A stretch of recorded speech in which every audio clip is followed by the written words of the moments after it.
So what happens that ends your involvement in NASCAR? What take me to that day, So that moment? So my daughter was born when I went to work at the Wood Brothers that December. That obviously, you start looking at life a little bit different. Game changer. when that happens. But I was in Texas. I've been dying to tell this freaking story. I hope this is freaking nationwide, dude. Get it. I was in Texas in my motorhome. And I don't know, it's probably 10 o'clock at night. It's Tag Geschecter. Gets in my motorhome. Hey, what are you doing? I'm like, what the frig, dude? This dude ain't never been in my motorhome. Ain't never really had a personal conversation with me. Comes in and sits down and lays out this plan to me on how he's going to take the Little Debbie sponsorship from the Wood Brothers, and he wants me to be the crew chief on the car. He's going to have a cup car. This time he only had Busch cars and trucks. Yep. And I'm sitting there and with my eyes about as big as that coffee cup right there. And I listened. And he said, well, what do you think? I said, well, I'll have to think about it, man. That's a pretty big deal right there to go after the Wood Brothers. I was hired by them, so I don't know. I'll have to think about it. So I didn't really talk to him about that weekend because we were racing. Before I got there Monday, he turned the story around to the Wood Brothers that it was me. And that created this whole turmoil thing. So he started figuring out a way the way my contract was written, they really couldn't fire me unless I did something bad, made the company look bad or whatever. And I hadn't done any of that. So this went on and on for lawyers starting to get involved, and this went on and on for a few weeks, maybe even a month or two. Are you still going to the racetrack? Still going to the racetrack and working. Yeah, that's what my lawyer told me to do. Keep going to the racetrack. So finally, I just went to him and I said, "Look, dude, I'll make it easy for you. We'll amend the contract to the end of the year. We'll all go our own happy ways." So that was 2007. I actually had 3 more years on the contract. So that's what we did. And then I just told my wife, I said, our second child was born at Dover that year, my son. And I said, maybe it's a good place to stop. Hindsight 2020, I should have worked a little longer maybe, and it just worked out that way, But that's why I always refer back to that was the only time I ever took a job for the money instead of. I believe racing is sacred. I believe it's a way of life. I believe that it's who you are, not necessarily what you do. And if you are a racer, that's what you are. And those last few years, over and over, I kept seeing something that I thought, you won't see me get emotional, something that I thought was pure, and we did it all everybody did it for the same reason, to win. I kept getting shown over and over that that's not why we did it. We did it just to make a living. Now, don't get me wrong, it's nice to do both. But to me, it was it's just something pure, man. It was racing. And that's why everything was so emotional with me when I won. I mean, it's freaking, we won, man. We kicked everybody's ass today. We worked hard and we got paid back for it.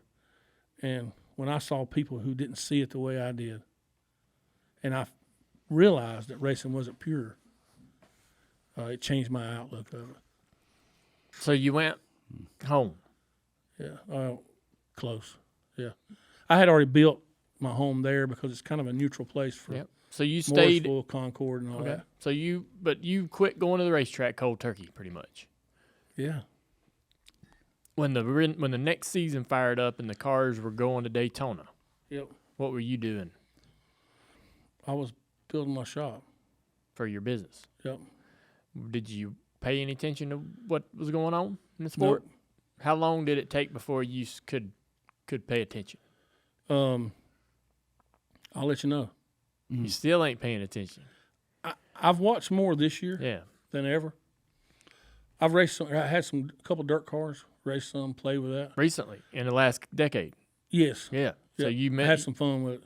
Yeah. Yep. Who was driving them? Just some local people. Buddies and friends? Well, I don't even know if I go that. Just guys who could race and didn't Where really at? have money and raced Carolina, Gaffney. Local. So you still have a competitive spirit. I'm a racer, man. You're still a racer. And so you. So my daughter graduates this year. Mm-hmm. And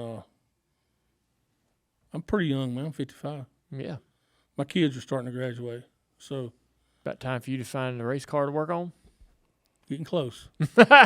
Michael, the way you say that makes me think. At first, I would have assumed that you wouldn't watch racing because of a resentment, but I think it's because you were hurt too bad, and you don't want the reminder. Is that fair to say?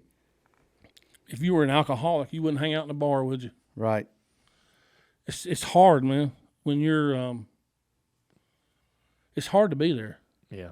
It's heartbreaking, isn't it? It's heartbreaking if you don't. You can't. I can't do it right now. I'm close. Well, my daughter graduates this year, so that puts me down to 2. It's hard to do. It's hard to go to a racetrack without a job, without a role, without a responsibility, without a part. Yeah, and see, nobody knows who I am now. I can't hardly get in a racetrack, man. I don't even know how I would get in, because everybody I know's, nobody I know's there, man. I don't have anybody's phone number anymore. I don't have any contacts. I mean, I know some guys here, but I don't have their phone numbers. You know, I'd have to either try to contact them on Facebook or something like that, or most of them probably wouldn't. Most of the time, they don't return your calls or your text. You know, every time Kevin Harvick's won since I shouldn't say I don't keep up with it. See, I'm lying, ain't I? I do look for the results. Yeah. But every time Kevin's won, I've sent him a congratulations. Every time Newman won, I sent Newman some notes when he got hurt there in Daytona. Or, was that Daytona or Talladega? Yeah, Daytona. Yeah. And you know, those guys I've kept up with. Mm-hmm. And Smoke, I sent him a note, you know, congratulations. He's another one that'll answer it's funny, the guys you would think wouldn't answer my text Are the ones that would do it. are the ones that are answering my text. Mm-hmm. And the guys that I like work side by side with stuff, they won't answer me. Yeah, but you got the 3 names you mentioned right there are also probably the most notoriously genuine people that they race, man. They race, but they are who they are, take it for better or for worse. I don't think Tony Stewart's apologizing to anybody about the way he behaves, or Kevin Harvick certainly doesn't. And so, I mean, and I didn't really work. I just that little bit with Tony when I first went over there, but I didn't work with him. Yeah. I just helped him. I didn't work with any of them. Yeah. I understand the way you feel about how you wouldn't know anybody, but I don't think you realize how beloved you still are. I have no idea. You don't, but I'm going to tell you something. You're also one of the most requested guests we've ever had. For real. Yeah. It's a fact, dude. There ain't no way. Yeah. Well, I wouldn't lie to you about that. You were a character. People really thought you had a personality that you know a lot of crew chiefs aren't well known. I mean, you know, people know who's crew chief is who, but a lot of crew chiefs don't take on a persona or a personality. You had a little bit of a, you know, you always had a good sound bite on the pit box, and that was great for TV. It was great for fans. The fans gravitate to it.